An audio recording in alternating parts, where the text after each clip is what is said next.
Hey, what's the deal, YouTube? It's your girl, Miss Honey.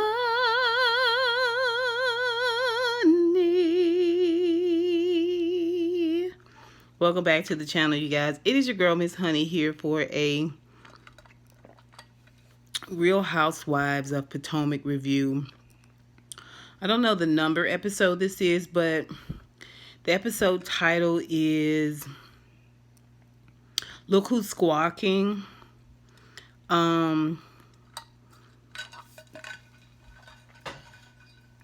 As you guys know, my birthday, the big 5-0, is on Tuesday. So this weekend my family had like a dinner and cake, which I'm about to go in there and get a piece of. Okay, I don't care, I'm doing it.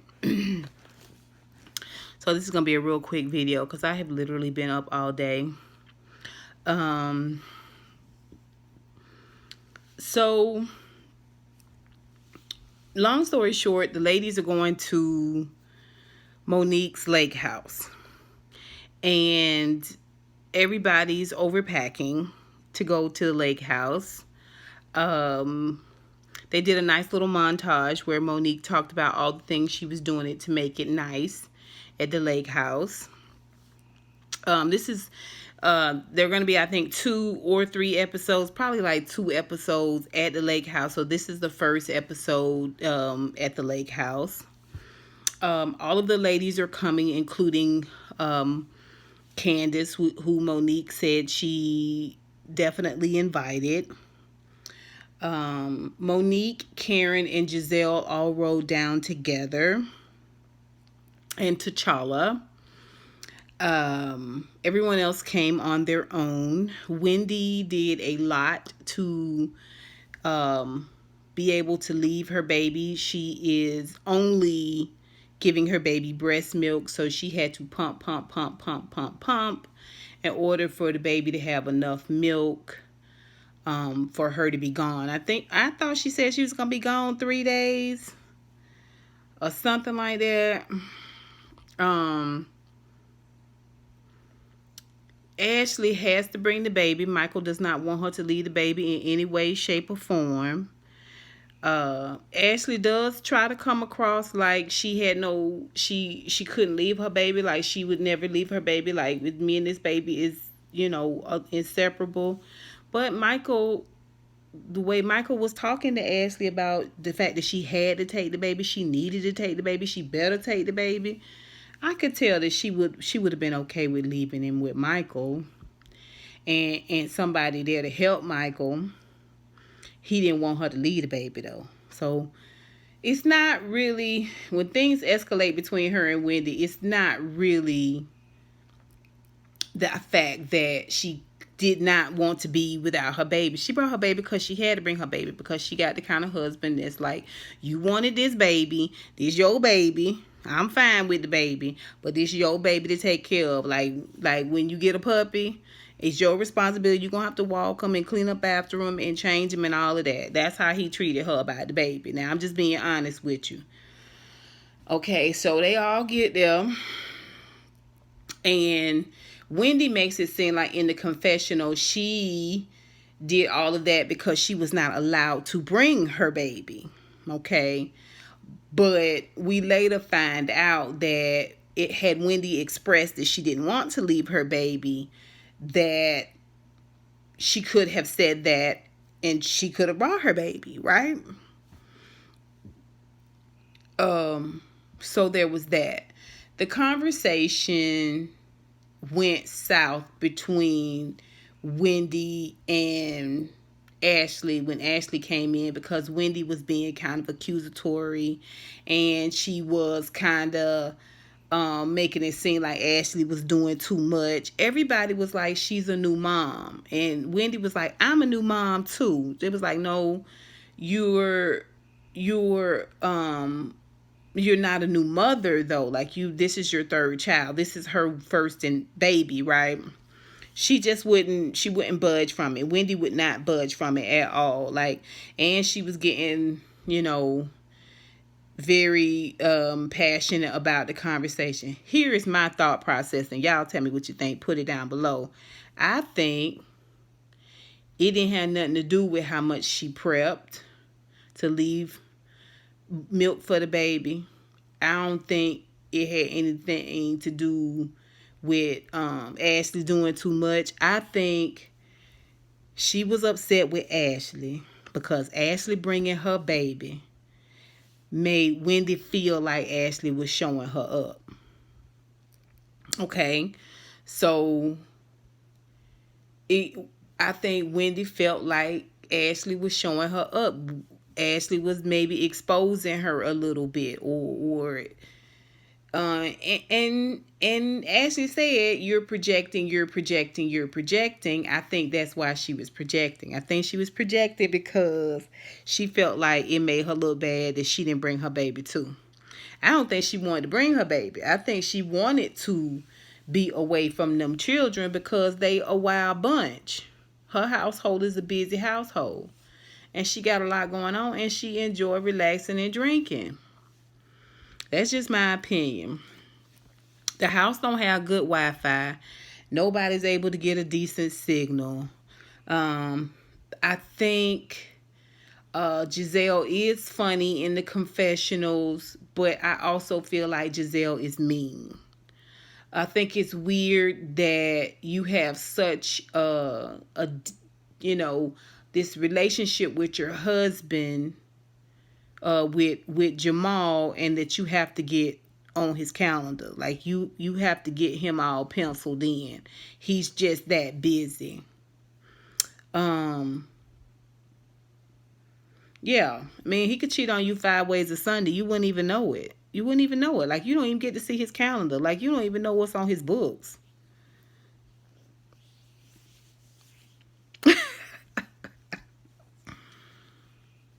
You was married to him where he was supposed to be coming home and stuff at night, and he cheated on you.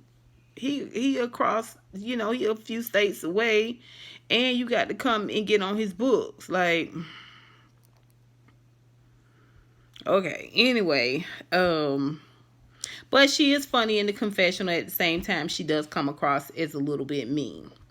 All right. The lake house don't get good Wi-Fi. Wendy go and get the Wi-Fi password from Monique, and that's when they talk about if she had mentioned that she wanted to bring her baby, or she would prefer to bring her baby, she could have said that, and Monique would have gladly made room for her and the baby, right? And she also says, that she did, it really wasn't about Ashley. It was just about the stress of having to get there and having to do all those things to prepare to get there. And it's fine. The ladies all get dressed and get ready for dinner. Let's talk about this whole T'Challa thing. I love animals. If you don't like the animals that I have in my home, you don't have to come to my home. But if you do come to my home, you're not going to talk about my animals. You're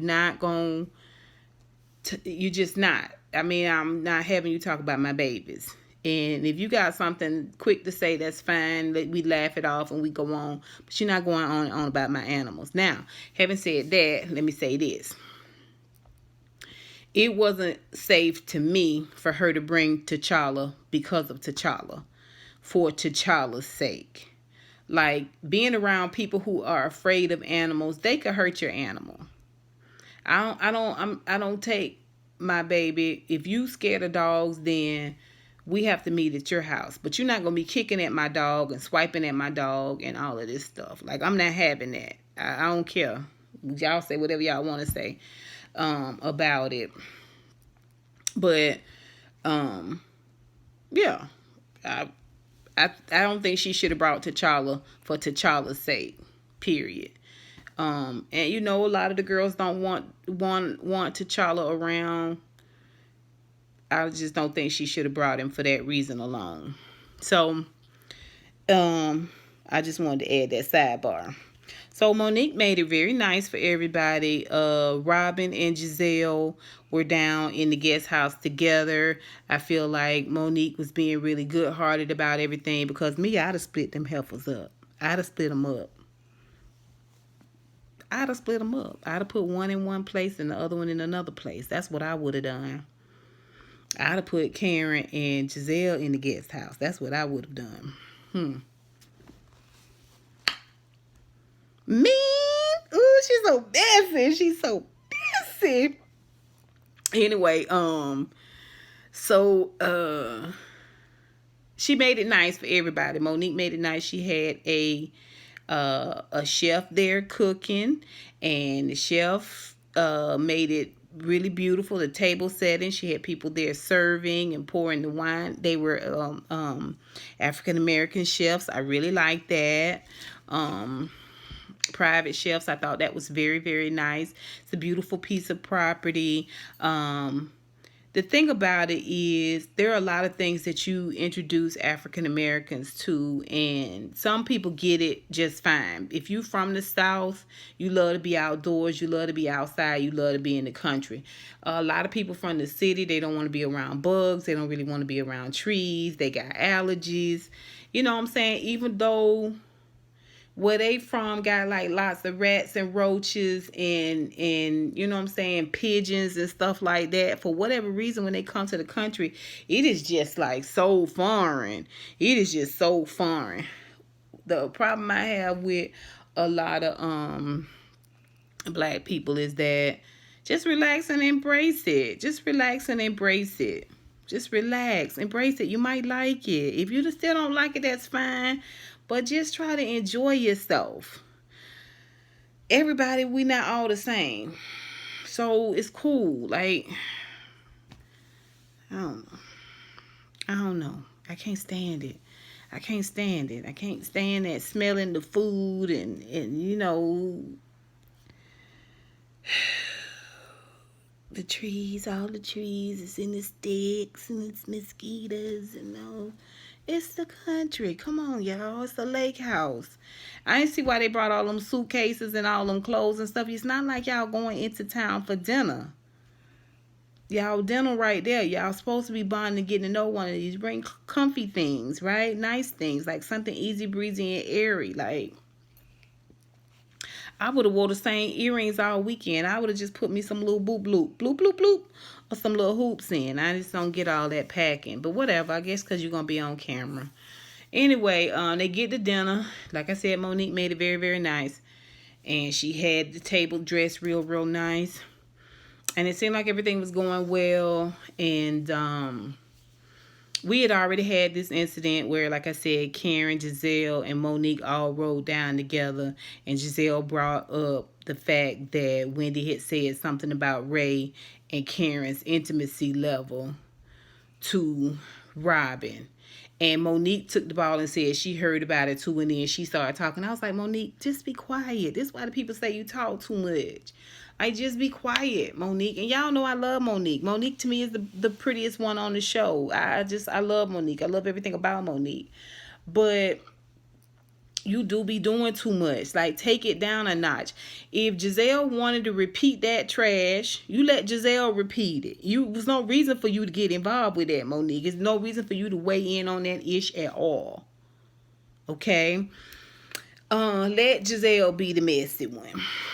So, when they get to dinner, they're gonna play this game where you ask a question. Like, I don't know if it's supposed to be like a poking question or like getting your business question. They made it seem like it's supposed to be like a get to know you question, but it was kind of one of like those mean girl games where stuff you don't have the balls to ask when you one-on-one with a person, you gonna ask now at the table. And the cameras are there, so they gotta make it kind of salacious. Only questions I remember are Karen's question to Giselle, which was it wasn't.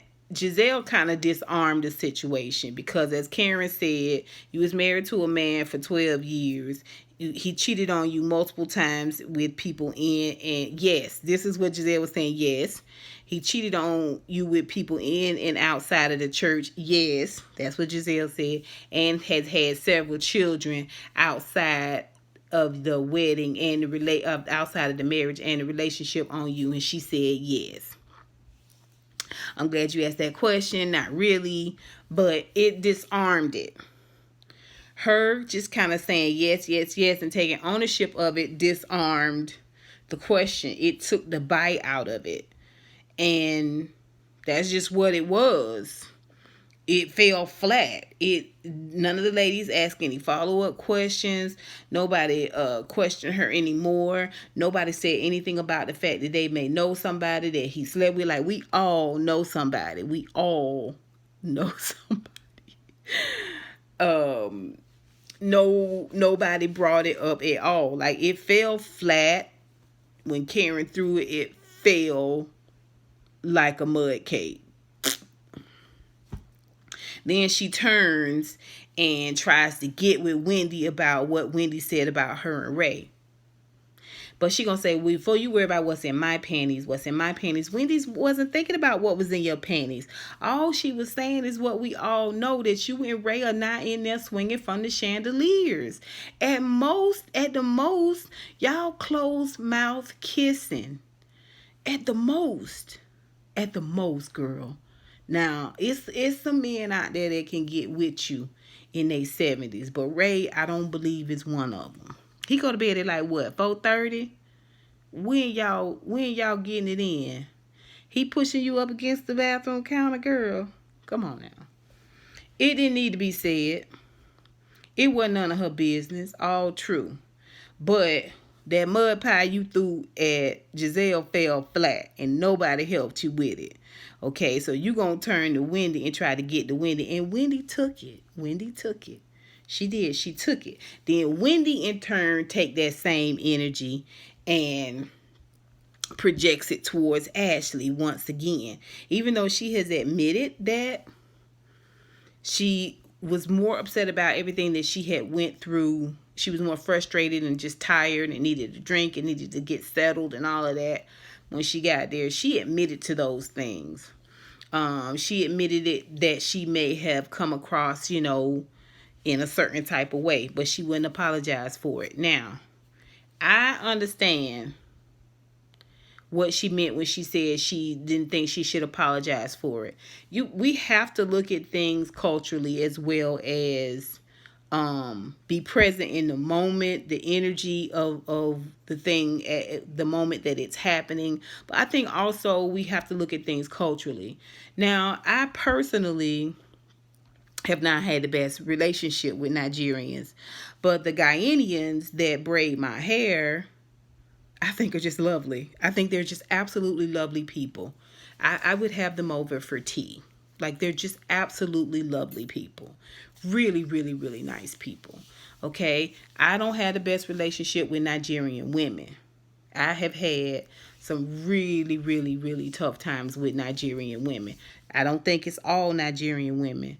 But just like you hear Japanese people talk in the store or Koreans, you think that they are, konnichiwa. No, when they talk, it sounds harsh. It sounds like they're yelling, but it's not. That's just the way they talk. Same thing with Africans. When they talk and they get to laughing and they get to carrying on, like, it may sound like an argument, but it isn't. They're just being jovial. They're just being passionate, and everybody's loud, and they're all used to it, right? Like, it is what it is. But they don't use emotion as a judgment. They have codes, they have standards that there are certain things that you just don't do, and if you break those rules, then everybody has a problem with you. But they don't wear their emotions on their sleeve like that. So I could see what she meant by she didn't feel like it, the way she behaved warranted an apology. At the same time, you a CNN commentator. Girl, you got to carry yourself. You got to blend. You got to take it down a notch so people feel comfortable.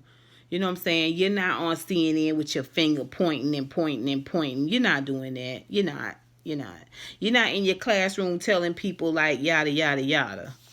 Or you wouldn't have tenure. Like you coming off aggressively like that at your college, you wouldn't have tenure. You wouldn't. They would ice you out. They would ice you out. So you can definitely get your degrees. You can definitely get your doctorate, but you matriculating amongst other professionals in your field in the DC, Potomac, Maryland area, nah, not at all. Shut you down. I know this to be true, right? Let's just fast forward. The comment she made to Ashley about this is why I don't mess with your kind, I think was a mistake. I think she went too far. I think if those same words had came out of Ashley's mouth towards her, then Twitter would have roasted Ashley within an inch of her life. I think they would have called her colorist and racist and all types of other things, saying that she was attacking this professional brown girl. And I believe that. I really believe that. I believe that statement alone is gonna makes me give her the side eye. And then when Ashley said, I'm good on you. I'm good on you. And she said, oh, you good on me? You good on me? That's fine. She said she good. She said she good. She good. Then she good. No, she good. She fine. No. I was just like, girl, take it down a notch. Like, what is your deal? Like, you are on 10. Again, it could be a cultural thing. I do understand that. I think that it within itself deserves a measure of patience. But girl, you matriculate in circles where you know you got to watch yourself. You know you got to watch your tone. You know you got to watch the way you acting. How you making people feel. Why you feel like you don't have to do it in this situation. Knowing the cultural differences, knowing you trying to get to know these girls and they trying to get to know you, I think personally was a missed opportunity. And for as many degrees and doctorates and all of this stuff, and the fact that her husband's the lawyer and all the yada yada yada blah da blah da blah da blah, it says a lot about your level of social maturity. It just does. Now, that's all I got to say about that. That's the episode. Y'all tell me what y'all think.